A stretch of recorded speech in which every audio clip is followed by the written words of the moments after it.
पृथिवी शान्तिरन्तरिक्षगं शान्तिर्द्यौ शान्तिर्दिशः शान्तिरवान्तर दिशा शान्तिरग्निः शान्तिर्वायुः शान्तिरादित्यः शान्तिश्चन्द्रमा शान्तिर्नक्षत्राणि शान्तिरापः शान्तिरोषधयः शान्तिर्वनस्पतयः शान्तिर्गौ शान्तिरजा शान्तिरश्वः शान्तिः पुरुषः शान्तिर्ब्रह्म शान्तिर्ब्राह्मणः शान्तिः शान्तिरेव शान्तिः शान्तिर्मे अस्तु शान्तिः. May there be peace on earth and in the sky. May there be peace in the water and in all directions. May there be peace in the plants, in the trees, and in animals. May there be peace in the hearts of all beings. May there be peace in everyone and in everything.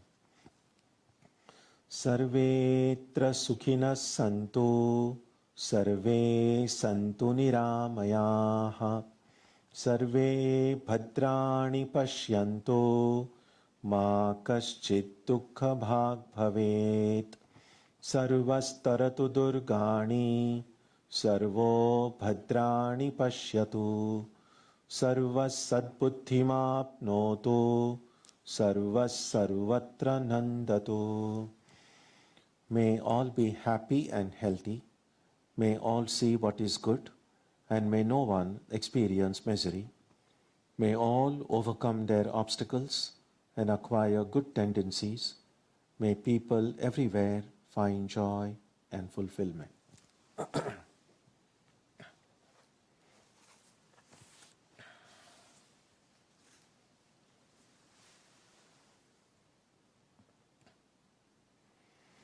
Let us now spend some time touching the center of peace and joy in our hearts.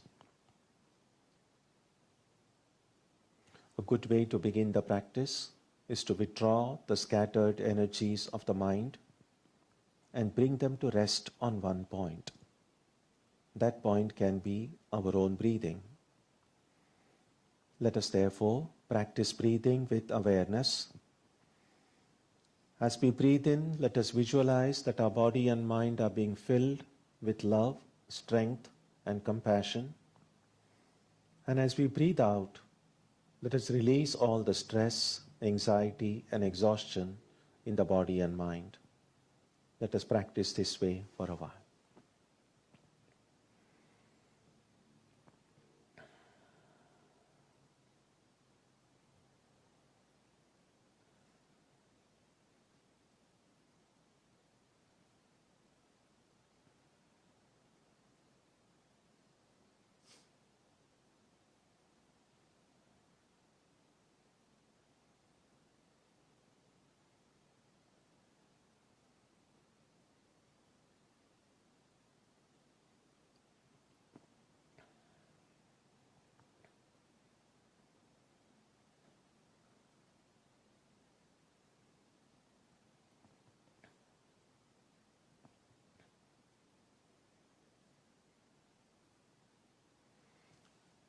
Let us now turn our attention to the region of our heart. Although God is present everywhere and in everyone, the divine presence can be felt most clearly in our own hearts. We can meditate in any way we have been taught. To remain focused, we can take the help of a short mental prayer or a mantra or a divine name. Let us now spend some time dwelling on the presence of God in our hearts.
Asatoma Satkamaya Tamasoma Jyotirgamaya Mrityorma Amrutam Gamaya Aviravirmayedhi Rudrayatte Dakshinam Mukham Tenamam Pahi Nityam. May the Divine lead us from the unreal to the real, from darkness to light, from death to immortality. May the Divine Consciousness fill our hearts and protect us.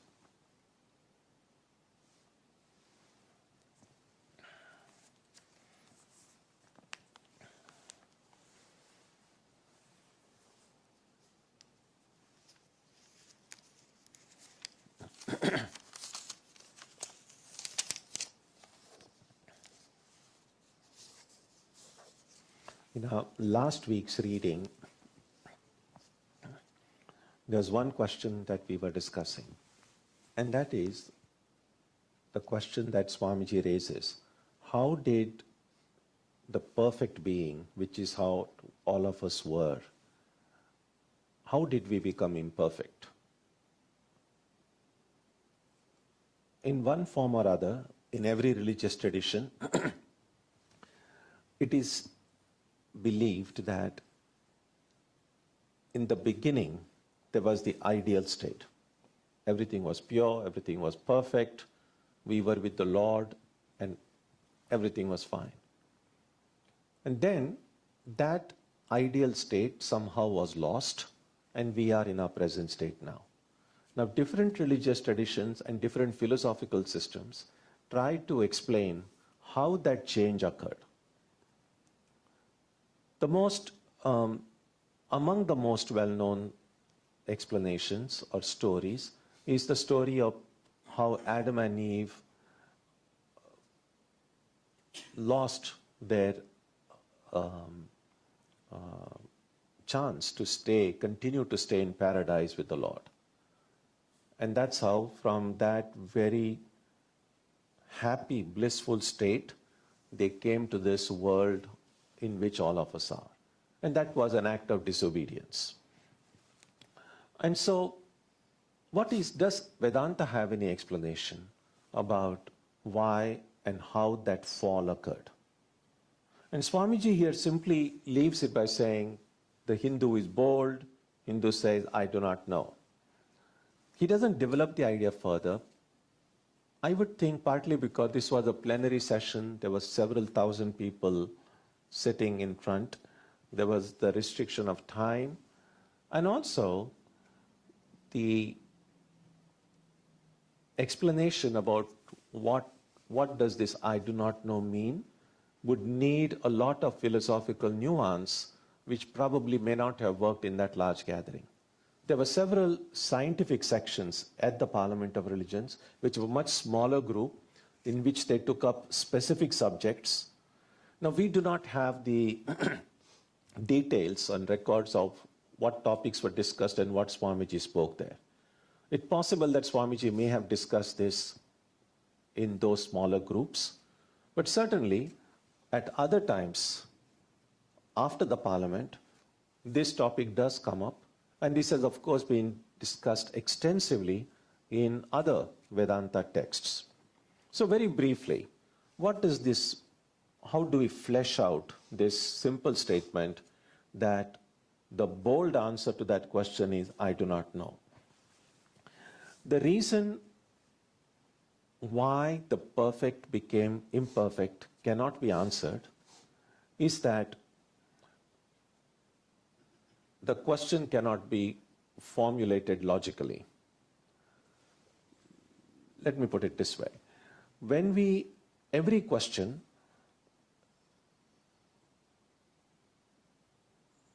makes certain assumptions. For instance, to ask the question, how did the fall occur?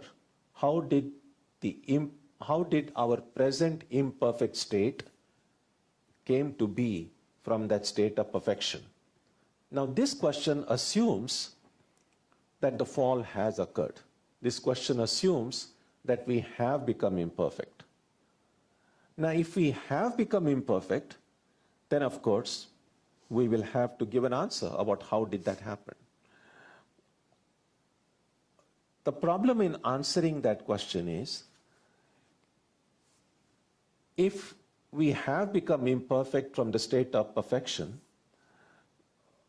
what it means is that that state of perfection was not really a state of perfection, because that perfection in the truest sense of the term would mean that it can never lose its perfection, if perfection was its true nature. If at some point it could be lost, that means it was never really perfect to begin with. Also, now if I regain my perfection in some form, since it was lost once, I could lose it again. So my perfection, my moksha, my freedom, my salvation, my nirvana, whatever you might call it, can never be a permanent thing. On the other hand, if you say that, well, the fall never really did occur, it contradicts our present experience. So that's where we are. That's why it's difficult to answer that question. It's a little bit like to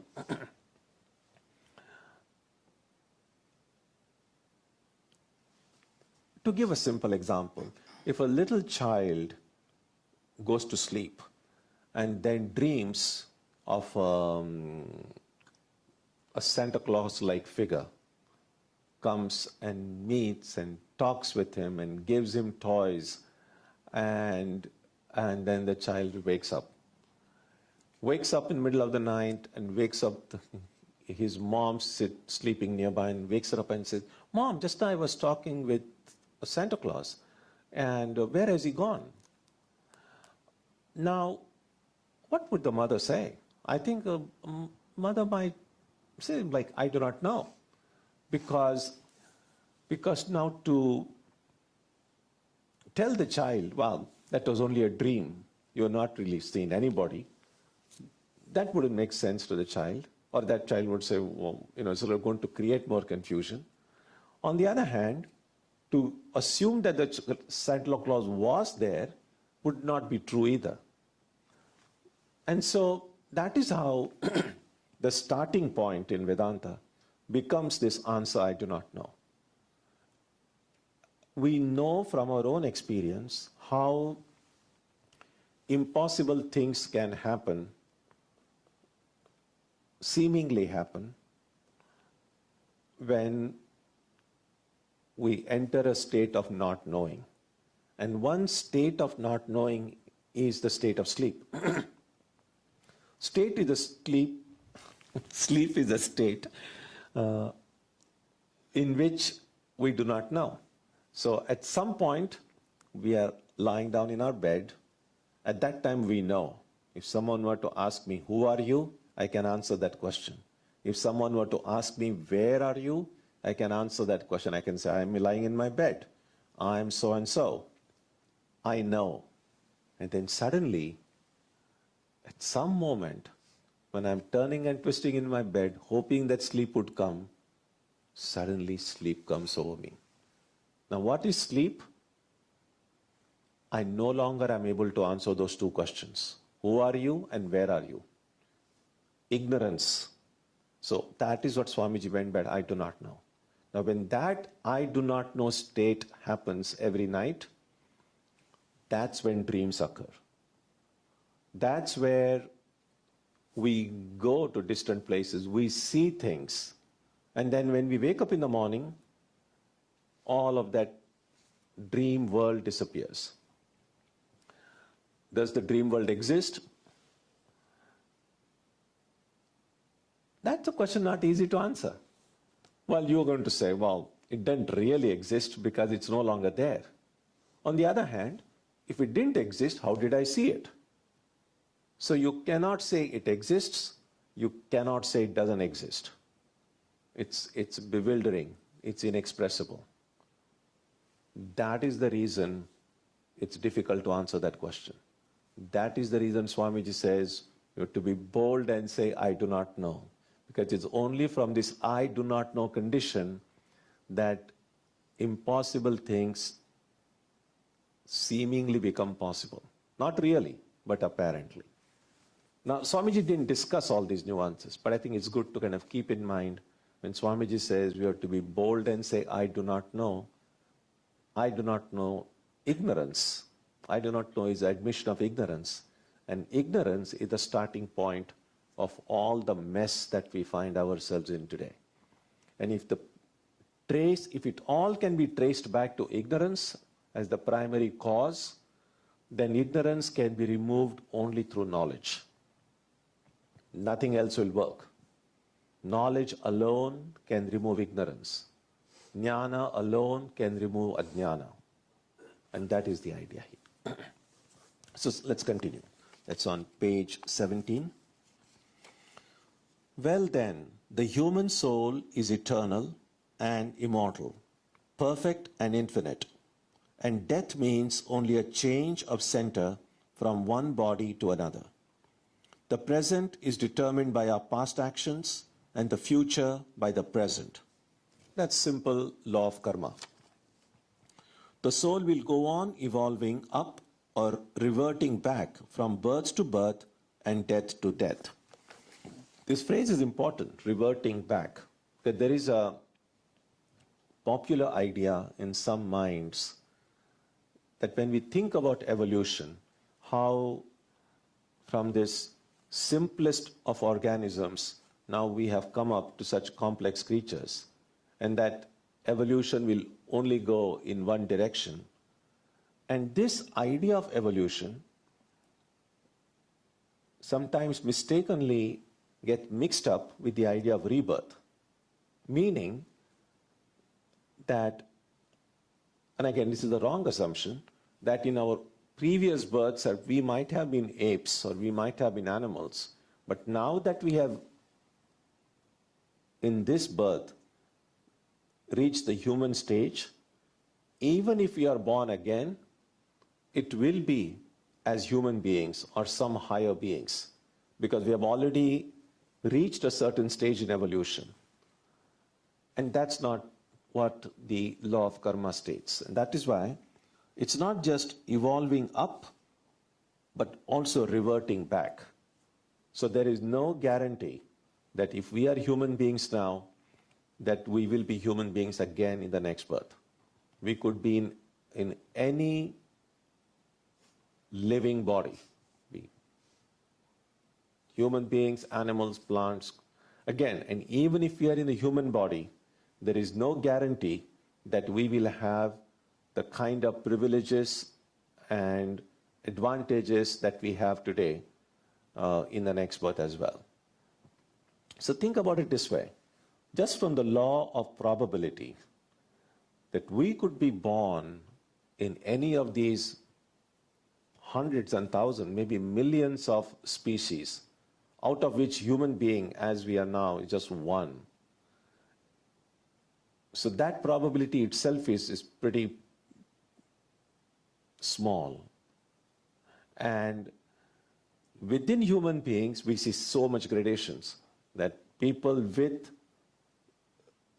resources, people without resources, people with advantages, people without advantages, and so on. So again, to be reborn in a perfectly ideal environment, with a perfectly ideal, everything in an ideal way, it's a very, very remote possibility. Which is why we have to recognize our present blessings and not take anything for granted. Not automatically assume, because I have heard sometimes people say, oh, I'll do a little bit of spiritual progress now, especially because the Gita says that whatever progress we do now will never be lost. So if we die without attaining God, in our next birth, we can continue the journey from where we left off, which kind of sounds good. Except there is no guarantee that the next birth you will have the kind of privileges we have gotten accustomed to today or in this birth. In other words,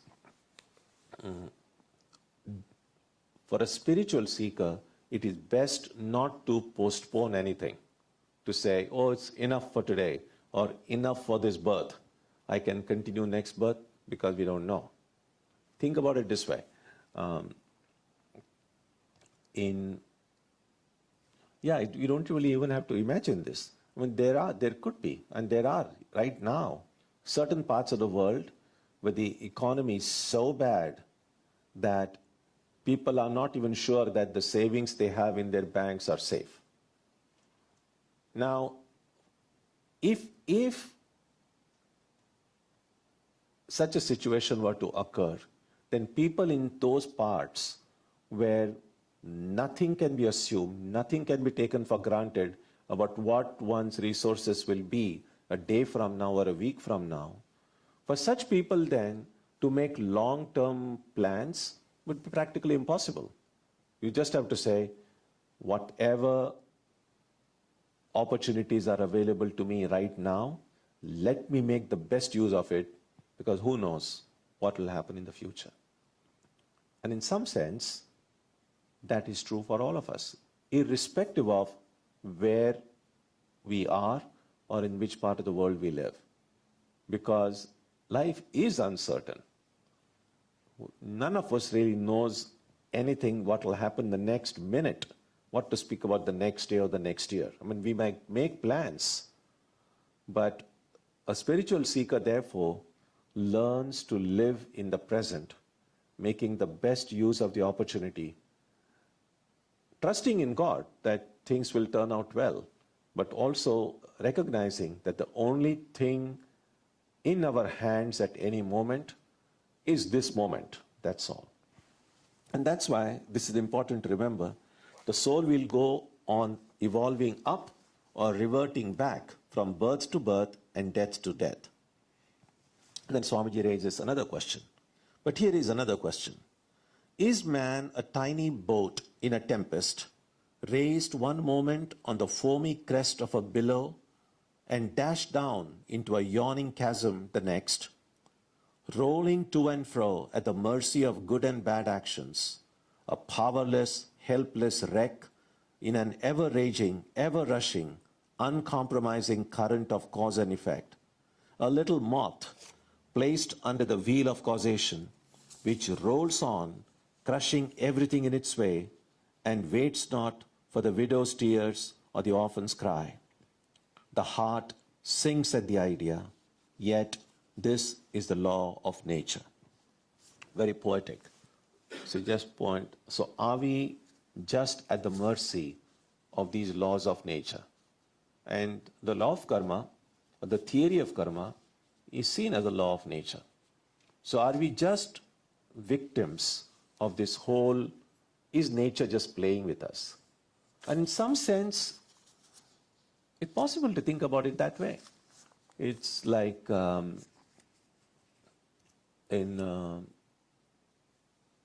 sometimes in the study of biology, one of the things that is sometimes put forward is that what could be behind the way nature functions? Is nature really interested in us as human beings? Now, no one really knows, and people can have different theories about it. But one theory is that the primary motivation, if you must think in terms of motivation, a primary, I don't know what alternative word for motivation we could use. The guiding principle maybe behind everything that happens in nature is propagation of species. That's one way to understand how natural laws function. So why are flowers beautiful? Why are flowers have fragrance? Now, one way would be, well, God created those flowers to bring joy to our heart. And well, that could be true. Another explanation is the fragrance of the flowers or the bright colors. It could be a byproduct that makes us happy. But the primary purpose is that will attract bees. The bees will go attracted by the fragrance, by the color, and they become the agents of this pollination and fertilization of how plants will multiply. And then, I remember, this is just my high school level science that I'm trying to remember, how cross-pollination, etc., occurs between flowers. So, and the same principle applies across different species, that the primary motive behind whatever nature does is to make sure that species multiply. That this, Sri Ramakrishna sometimes mentions it in a different way. He says, the mother's play has to go on. The mother will not want the play to stop. And then he speaks about it in different ways, how a few people can get free from this play, become enlightened and go. But everyone doesn't get enlightened immediately. The mother wants the play to go on. So that's one way of expressing it. And so that's what Swamiji is pointing out here. Are we now just victims or just puppets in this massive natural laws? Nature might give us a little bit of happiness, a little bit of pain, a little bit of sorrow, and just kind of make us do things. An idea which was put in a slightly different way in those series of movies which came, Matrix, that we could be just serving a larger purpose for somebody else, and our own freedom could be just a myth, may not be true. That's kind of a general idea. That's the kind of a question Swamiji is raising here. That are we just victims or puppets? Do we have any freedom at all? Is there no hope? Is there no escape? Was the cry that went up from the bottom of the heart of despair. It reached the throne of mercy, and words of hope and consolation came down and inspired a Vedic sage. And he stood up before the world and in trumpet voice proclaimed the glad tidings. Hear, ye children of immortal bliss, even ye that reside in higher spheres. I have found the Ancient One, who is beyond all darkness, all delusion. Knowing him alone, you shall be saved from death over again. Children of immortal bliss. The Upanishadic phrase is Amritasya Putraha, Aye Thamani. It's a very, very inspiring passage from the Upanishad. So it addresses us not just as puppets of nature, not just as people with flesh and bones and just material entities who are just the products of an accident, some evolutionary accident that occurred at some point in millions or billions of years ago, when suddenly consciousness appeared and all these elements somehow got together and suddenly life came onto the being. That all seems so much like a matter of chance. And Swamiji is pointing out here is, no, there is a deeper truth. It's not just a material explanation of the world, of our own existence and of the world cannot bring us that satisfaction. And so Swamiji is providing here an alternative way to understand it. Children of immortal bliss. What a sweet, what a hopeful name. Allow me to call you, brethren, by that sweet name, heirs of immortal bliss. Yea, the Hindu refuses to call you sinners. We are the children of God, the sharers of immortal bliss, holy and perfect beings. Ye divinities on earth, sinners, it is a sin to call a man so. It is standing libel on human nature. Come up, O lions, and shake off the delusion that you are sheep. You are souls immortal, spirits free, blessed and eternal. Ye are not matter, ye are not bodies. Matter is your servant, not you the servant of matter. It's a very uplifting message. What Swamiji is pointing out here is to not think of ourselves merely in material terms. Every time I think of myself as primarily this body,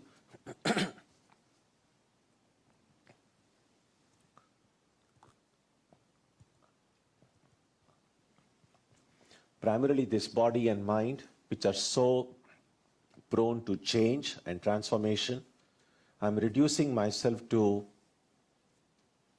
a kind of a machine in some ways. And what Swamiji is saying is no, that beyond the body, beyond the mind, there is a deeper truth in my own existence. And that is why he says, you are not the servant of matter, that matter is your servant. Matter is your servant means both body and mind. Body and mind are the instruments. They are instruments that are meant to do my bidding. They should do what I want them to do. Right now, that doesn't seem to be the case. Right now, the body and mind control us most of the time. And that's difficult to know that the body and mind are controlling us because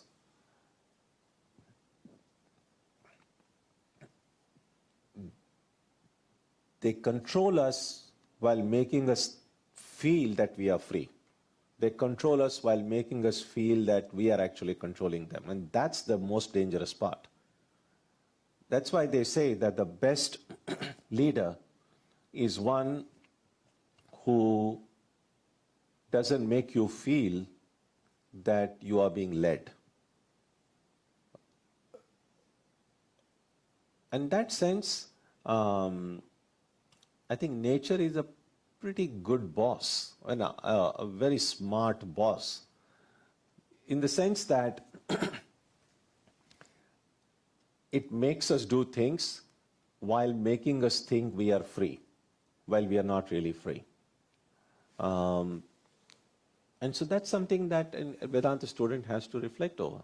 How much of what I do in my daily life, I do it truly out of freedom. And we might discover that probably very little.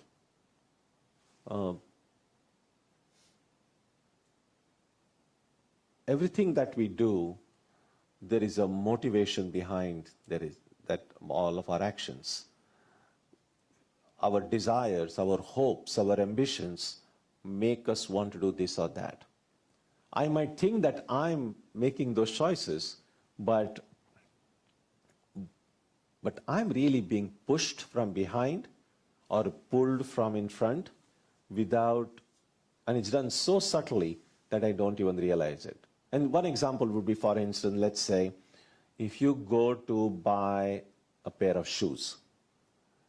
And so you go, and of course, if you go to a big shop, there's lots of choices. And then the person who is there to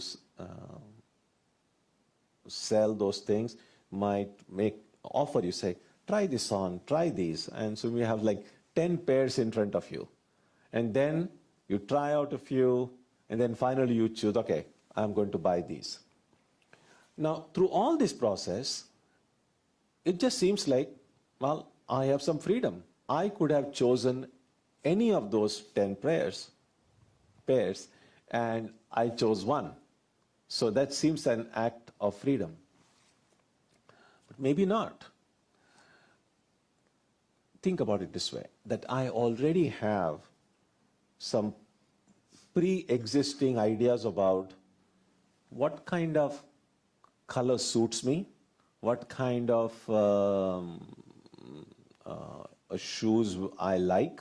So my likes, the expectations that I have from myself, the expectations others have, or what I wear, all of these factors, if you take them into consideration, you will recognize that among those 10 pairs, you really had no choice. There was only one pair there which fit the bill, considering all this, and you could not have chosen anything else. So we might think it's done out of freedom, but there may not be much freedom. And so we begin to think this way, we suddenly realize that all of our actions, which are done kind of mechanically, when we are sort of on an autopilot, those are not actions out of freedom at all. And we might discover that most days, on most routine things in life, we are on autopilot.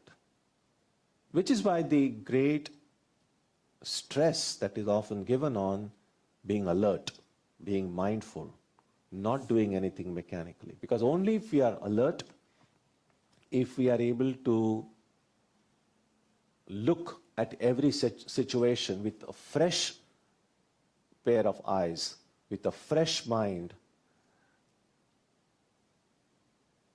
I might be able to then say that I'm using my mind and deciding what to do. Because a lot of times, it's not like every day is very different in our lives. After some time, we kind of get into a routine, and then 99% of things that we do in a daily life are just like a regular chore.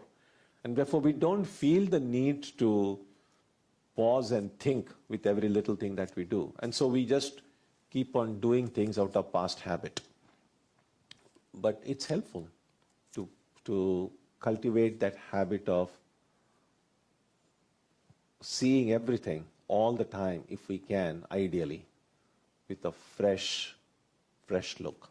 So the kind of look that a little baby has. Sometimes you will see the way a baby looks at people and things.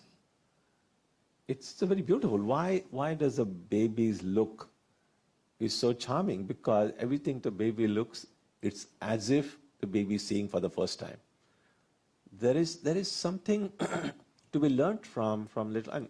Well, we were all little babies once, but when we become older, we become a little jaded. It's the attitude is, oh, been there, done that. I know this. There's nothing to see there.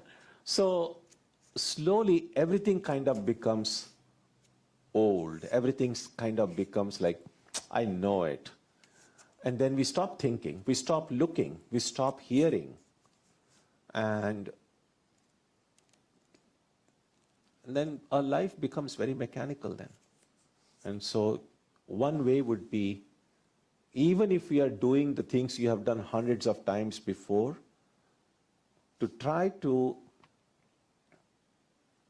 do as if you're doing for the first time. Okay, try this way. When next time you're brushing your teeth, just tell yourself, I'm brushing my teeth for the first time in my life. And see, I think we will enjoy it more. And maybe we might brush a little better than we usually do. And that's just one example. But I think the only way to grow and improve what we do is stop doing things mechanically, to try to bring a freshness to our thinking, freshness to our actions. Otherwise life can get pretty boring, I think. Thus it is that the Vedas proclaim not a dreadful combination of unforgiving laws and an endless prison of cause and effect, but that at the head of all these laws, in and through every particle of matter and force, stands one, by whose command the wind blows, the fire burns, the clouds rain, and death stalks upon the earth. Again, these are all quotations from the Upanishads. And what is his nature? He is everywhere, the pure and formless one. This is in effect the description of Brahman as it is found in Vedanta. He is everywhere, the pure and formless one, the Almighty and the All-Merciful. Thou art our Father, thou art our Mother, thou art our beloved friend. Thou art the source of all strength. Give us strength.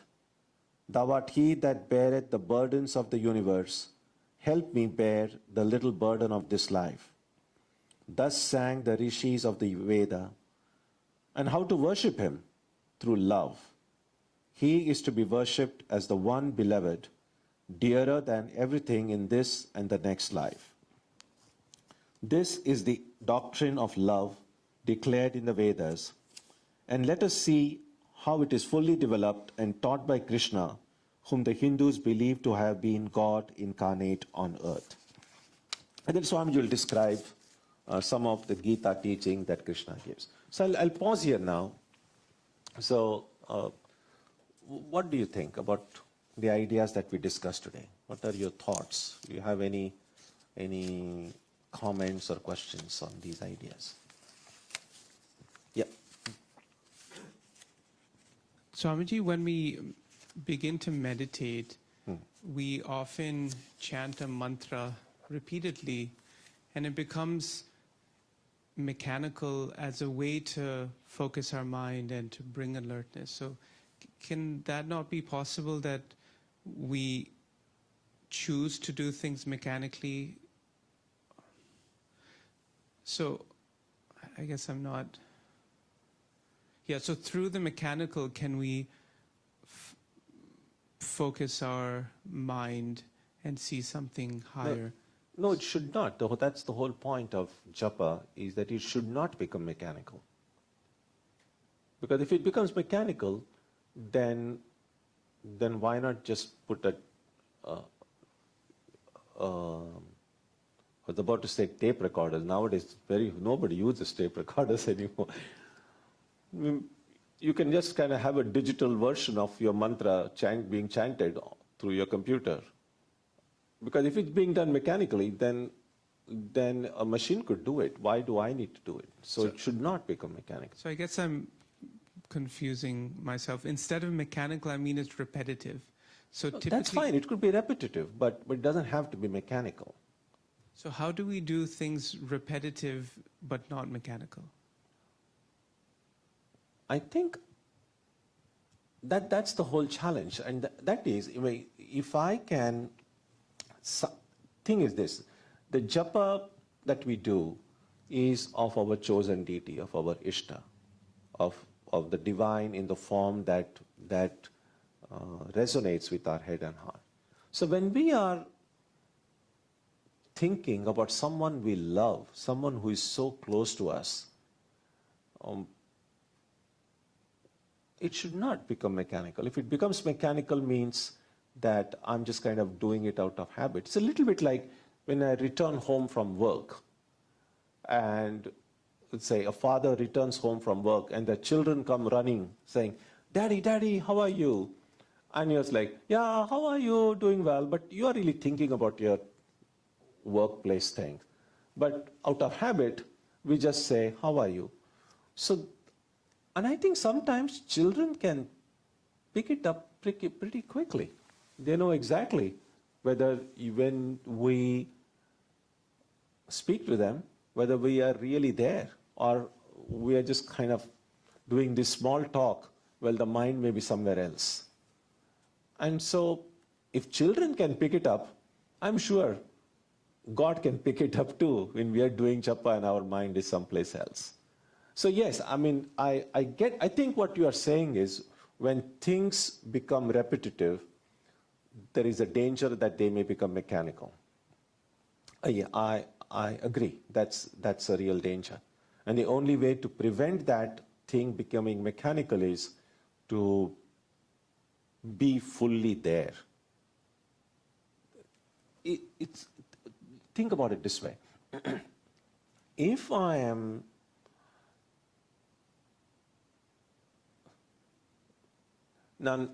None of us here is going to do or is ever planning to do,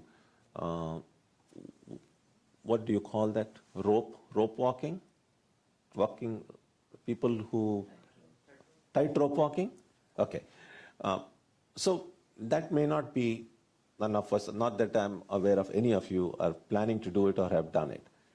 But think about if that's what I'm doing, and let's say tightrope walking from a high-rise building to another high-rise building, where one false step, one wrong step, that's going to be the end. Now, walking Walking is a pretty mechanical act, putting one step over the neck, in front of the next. But walking on the road, just regular walking that we do, we know, oh, if I'm thinking of something else, I know by habit I can just walk. Or when I'm eating, I can think about other things while I'm eating. I don't have to think about eating while I'm eating. Because by habit we know where the mouth is. I'm just putting, because it's all Indian habit, we know. So we know exactly where. In fact, in India, years ago, I did see, there was some celebration, and I think it probably happened in Chennai, I think, when I was there. And so some puja, and so hundreds of people come. And so we were sitting, and this one little child was sitting next to his dad. And when the food was being served, and these people were talking, and he was just looking at them, and he was taking, and it was a very small little boy, he just took it and put it here. But of course, when we are older, we of course know where the mouth is, so even you can talk and you know exactly. Or when you're driving, people do multitasking all the time. But we know that those things, no big deal if you make some mistake, even if you walk on this thing. But now if you're doing this tightrope walking from a high altitude, that is also walking, but that's a special kind of walking. One wrong step will fall down. I think something like that, while we are meditating, it's very helpful. That when I sit for meditation, no matter how long I sit, every person has to think, for the next 10, 15, whatever number of minutes one meditates, that this is the most important time in my life. That if my mind wanders here and there, the results are going to be as catastrophic as falling down from that tightrope walking thing. That nothing in my life, no one is saying that give up everything. All that we are saying is, for the next 15 or 20 minutes, can I tell my mind that nothing, absolutely nothing in my life is more important than my mantra in the form of my chosen deity. That if I take one false step, it's going to be as bad as that. If we can convince ourselves of that, you will see the quality of your meditation will improve. Because oftentimes, it becomes mechanical because we think, oh yeah, everyone's mind wanders while meditating. If my mind wanders on some day, or that day I'm not going to have a good meditation, that's fine. I'll have good meditation on some other day. That kind of thinking doesn't help. Then, oftentimes we are very self-forgiving to ourselves. But I think at some things we need some very creative imagination. And this is not really imagination, it's imagination which is based on reality. But we may not realize it, but it really, probably, the mind getting distracted during meditation is probably more catastrophic than falling down from that tightrope walking. But because we don't feel its effect immediately, we don't realize it. Maybe all of us have had millions of births in the past. This may not be the first life we have entered into spiritual life. It's possible that in many of our past births, we were attracted to spiritual life. It's possible that in many of our past births, we were trying to meditate. But maybe our mind got distracted here and there, and now we are reborn again. And so if we don't want to be reborn, then we'll have to meditate a little bit differently. So, I'm kind of made a big story out of it, but the idea is, the more important, the more vital something becomes to me, the less mechanical it will become, even if it is repetitive. And I think that's essentially what we think. And I think how important spiritual life is to us is best gauged by how important meditation is to me. And how important meditation is to me will be known by how terrible I feel if on some days I'm not able to meditate well. So therefore, I can understand the mind can have its ups and downs. There will be days when we may not be able to meditate well. But if I'm not able to meditate well on some day, I should really feel bad about it. I think we have to feel bad about it, because that's a good sign. Because if I'm not meditate well and I'm just like, okay, then that means it is not as important to me. Yeah. All right. Yeah, Srikant.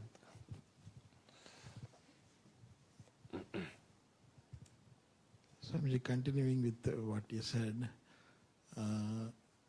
why it should be so difficult for us? Like, is the God's plan is not for us to meditate Him? Like, if God is everywhere, why can't even we see in one place? We sit and try to meditate, and it is very difficult. So why it should be difficult? Why it cannot be easier? It's difficult because just past habit, that's all. It's difficult because it is difficult to change habit. Our mind has gotten habituated to doing things in a certain way, thinking in a certain way. Our body has gotten habituated to doing things in a certain way.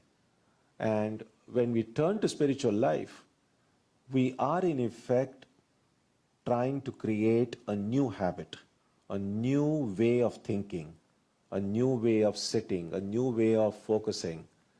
And the body and mind resist, because the general tendency is to follow the law of least resistance. And therefore, we tend to do things the way we have always done them. But if you have to do something differently, then there is resistance. So it's difficult, that's true. But through willpower, through devotion, through faith, if I can cultivate this new habit, then we will not say that it's so difficult. Then it will progressively, it will become easier. It takes time. It depends on our perseverance, our patience, our sincerity, our tenacity. All these things will make what seems difficult later on easy. In that sense, everything is not just meditation. Everything is difficult. If someone decides to learn a stringed instrument, for instance, a sitar or a violin, the first day you go, it's never going to be easy. First day you take that instrument and make some weird sounds will come, and then you see someone else playing the same instrument and some amazing sounds coming out of it. And then you say, it's so easy for that person. And then why it's so difficult for me? But then you keep on practicing, you keep on learning, and then gradually that which was difficult becomes easy. So that's true with everything. And so I don't think it's only meditation that's difficult. I think anything new is difficult in the beginning. But even after practicing some time, it is easier to forget God than it's very difficult. Because if God is everywhere, every situation, everything should remind us God. That's true. Do we have that faith that God is everywhere? It's not enough to read it from the books. It's not enough to simply have an intellectual conviction.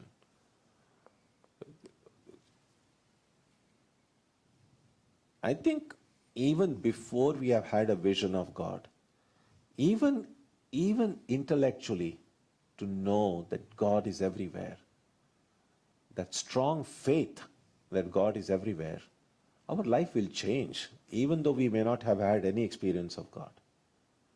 So, how often in the course of a day do I even remember God is there? Forget about everywhere, that God exists. I don't think so. We don't. Most of the time we are so busy doing everything else that the existence of God is not only not the uppermost thing in the mind, it's not anywhere in the background either. And I think that's the problem. In some sense, it should be like when we have a headache or a toothache. When we have a headache or a toothache, we never forget it as long as it's there. You may be eating, you may be trying to sleep, you may be at your workplace, you may be driving, but through all those activities, you never forget, oh, I have a headache, I have a toothache. If that's possible with a headache or a toothache, what about a God ache? The mind aching for God. And it's possible, we see that there, it's not impossible, clearly, because there have been people, great saints, mystics, and nobody like falls down from the sky like, oh, born as a saint. No, they were like human beings, like just people like you and me. Maybe they had difficulty in the beginning, but they were able to conquer that difficulty. And that's how they became saints. That's how they became holy. And potentially every one of us can do that. So yes, it's difficult, but it's a difficulty that can be conquered through patience, purity, perseverance, and as Swamiji says, above all, love for the ideal.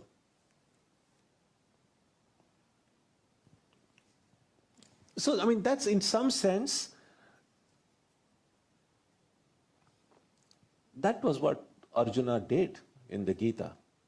He said, oh, this is impossible, this is difficult. How can I kill my own people?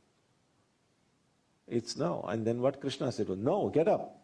This is, see clearly. So whenever we feel, oh, this is so difficult, it's not, we should not give in to that. It's very tempting to say it's very difficult, but I think we have to say no. Yes, it may be difficult, but there are people who have overcome that difficulty. Their number may be small.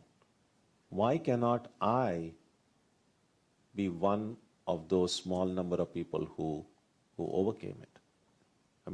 There was this New York Marathon a week or 10 days ago. How many people ran? Several thousand, I think, right? Any idea? Yeah, well, several thousand people ran this thing. And many of them, one would imagine, knew that they are not going to be the first. They are not going to win the marathon. But everyone was trying to test their endurance clearly, at least many of those other people, and have that willpower to see if they can reach that final point without giving up in the middle. But then among those top runners, they knew that one of them is going to be, and everyone says, why can I not be that one? Otherwise, the statistics are not that encouraging. Krishna says in the Gita, Manushyanam sahasreshu kaschit yatati siddhaye. Among thousands of people who are striving for freedom, among hundreds and thousands of people, a few may strive for that freedom. And among these few who strive for freedom, perhaps some might be liberated. So it's not a very encouraging statistic. But then we have to say, why can I not be one of those few who will be liberated?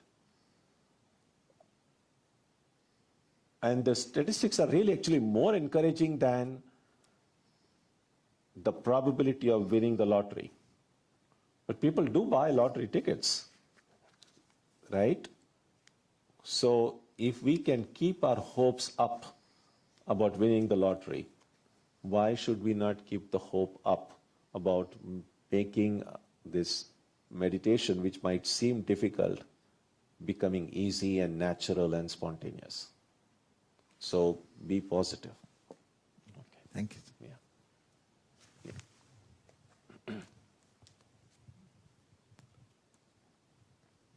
Swamiji, I have a separate question about karma. So the first question is that where did karma begin? So what's the origin of the first karma? The second thing is, we say that there are three states. There is sleep, dream, and then there's a waking conscious state. So when we are dreaming and when we are acting, is karma sticking to us, or karma only sticks to us when we are consciously doing something? Because when we are in a dream state, for as far as we are concerned, that it's us, right? So if you do something bad or if you do something good, is that good karma, bad karma, or it doesn't matter? Sure. In dream state also will be there. I mean, dream state, if you fall down, if you slip on a banana peel and fall down, you will be hurt. And that will be painful. You can't say it's only dream, so it's not painful. It will be painful. If a person has an accident in dream, that person has to be taken to a dream doctor and be given the dream medicine. Otherwise, until that happens, you will have the dream pain. So karma functions even in dream, of course.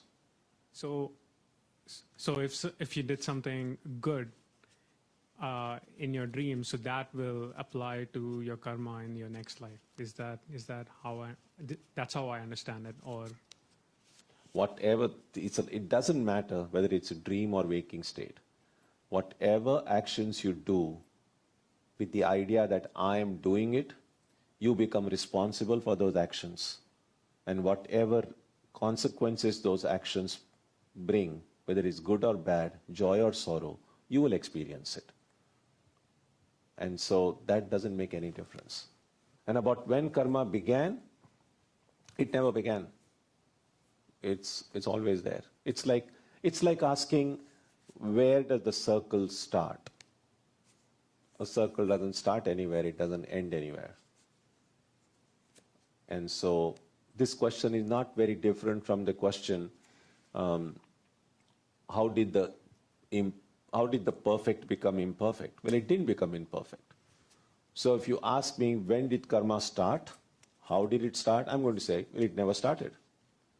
Well, it never started, but then you're talking about it. Well, right now you feel it. This is one way of explaining what is happening to us. But it's a blessing that we don't have answer to when karma started. Because if we had a definitive answer about when it started and how it started, it means it is real. If it is real, it will never go away. So it's good that we don't know. Irina?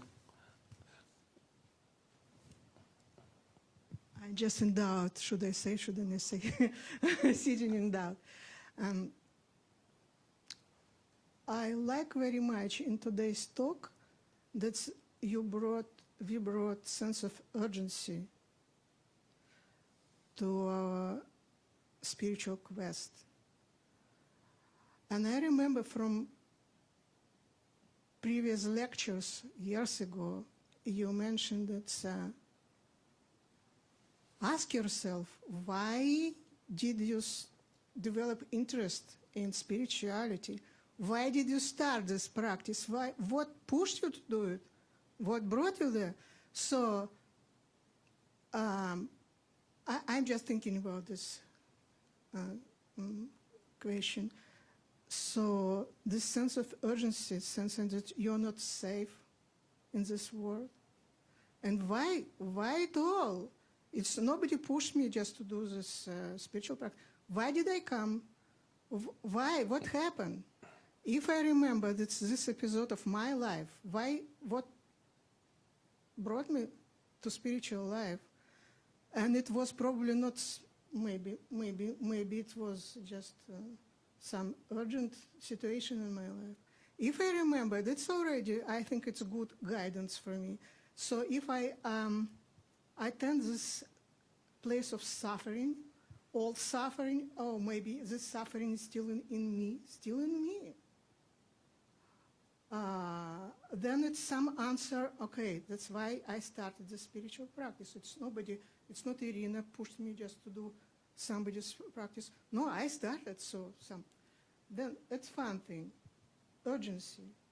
Secondly, I think, as you told, this is, as Swami Vivekananda mentioned, this love. Ramakrishna, I just read it. Ramakrishna, some person came to Ramakrishna and told that he doesn't know how to practice love for God, whatever. Ramakrishna told, what in your family life, in your immediate life, what do you love the most? He told, I love my goat. So that it sees God in this, your goat. So then this way it doesn't become so distant. Okay, I see already, I love this goat, and there's this quality, some qualities, something already appeals to me. So that's easy from this point to start to think, okay, my goat has this quality, I like this quality, how it's connected to God. So it's already starting point. That's my thing. That's I would do this. I would do this. Is it, I don't know, useful? But it's without love, I think. Yep. The question is how you develop this love. So this is that's how very you true. Go. Yes. That's very true. That's very, very true. So we'll thank you, Irina. So next week when we meet, we will continue what Krishna then says. So going forward, then Swamiji will show how Krishna develops this idea further, mostly from the Gita. Om Jananim Saratam Devim Ramakrishnam Jagadgurum Padapadme Tayo Shritva Pranamami Muhurmuhu.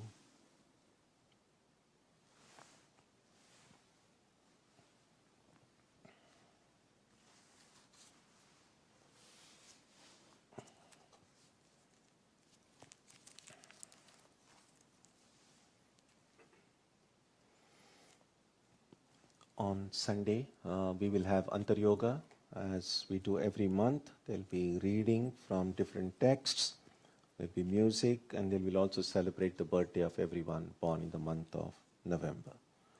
Next Wednesday, we will continue this study, and on Tuesday and Saturday, our meditation will also continue as usual. So let's do the prayer now.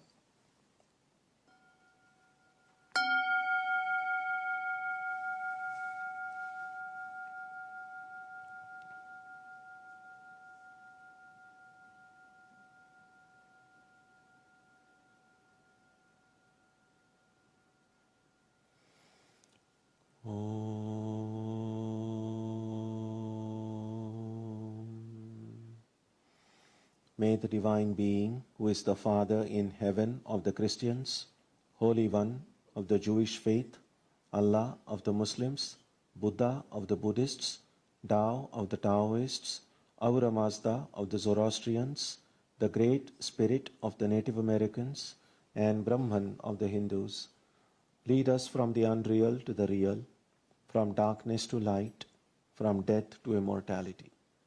May we be granted strength, freedom, and clear understanding. May we learn to see God in our own hearts and in everyone around us. May God bless us all and fill our hearts with gratitude, grace, and love. Om Shanti Shanti Shanti. Peace, peace, peace be unto you.